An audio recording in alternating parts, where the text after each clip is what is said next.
Hello. तर मी पूनम स्वागत करते माझ्या यूट्यूब चॅनलमध्ये. तर बऱ्याच दिवसापासून माझी इच्छा होती की माझं पण एक यूट्यूब चॅनल असावं आणि आज तो योग आलेला आहे.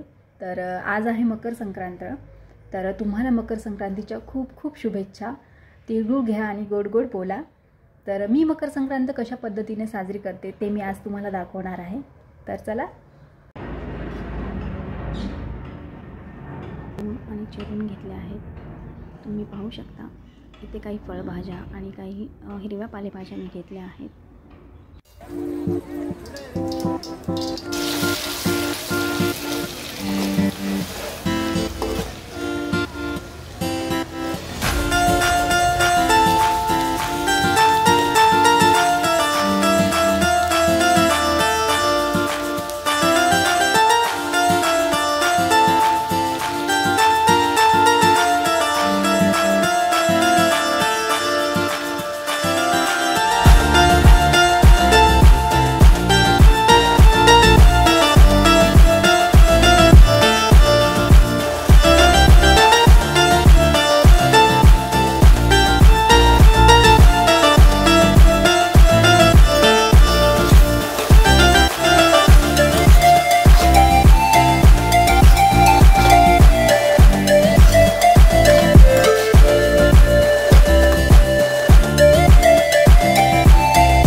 त्यानंतर पूजेला सुरुवात करायची आहे. तर इथे मी सर्व पूजेला सुरुवात केली आहे.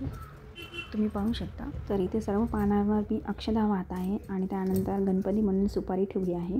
त्याची पण आपल्याला पूजा करून घ्यायची आहे. त्याला हळद कुंकू अक्षदा वाहायच्या आणि त्यानंतर एक फूल व्हायचा आहे आणि नमस्कार करून घ्यायचा आहे. त्यानंतर मी विठ्ठल रुक्मिणीची जी मूर्ती आहे त्याची पण पूजा करून घेत आहे.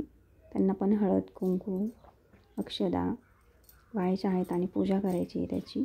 आणि त्यानंतर मी घंटीला पण हळदी कुंकू वाहत आहे आणि घंटीची पण पूजा करते आहे.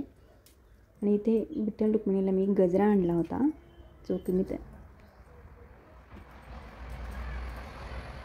तर इथे पहा किती सुंदर गजरा असा दिसतोय. त्यानंतर मी सुगडी पूजन करत आहे. तर इथे सर्व पाच सुगडी मी इथे ठेवले आहेत आणि त्याची पण हळद कुंकू अक्षदा वाहून पूजा करते.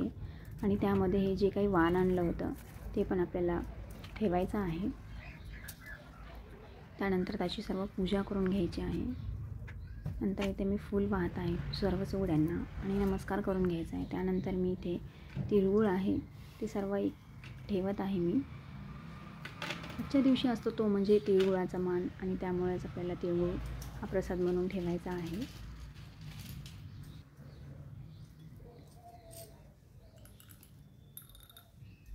आणि अशा प्रकारे आपल्याला सुगडी पूजन करायचं आहे. ते म्हणतात ना, दुःख असावे तिळासारखे, सुख असावे गुळासारखे आणि अख्खं जीवन असावं तिळगुळासारखं. तर इथे अशी आपली पूजा झालेली आहे. त्यानंतर आपल्याला आरती म्हणून घ्यायची आहे गणपती बाप्पांची. तुम्हाला जर हा माझा छोटासा व्हिडिओ आवडला असेल तर चॅनलला लाईक करा, शेअर करा आणि सबस्क्राईब करा. पुन्हा भेटू एका नवीन व्हिडिओमध्ये. तोपर्यंत बाय.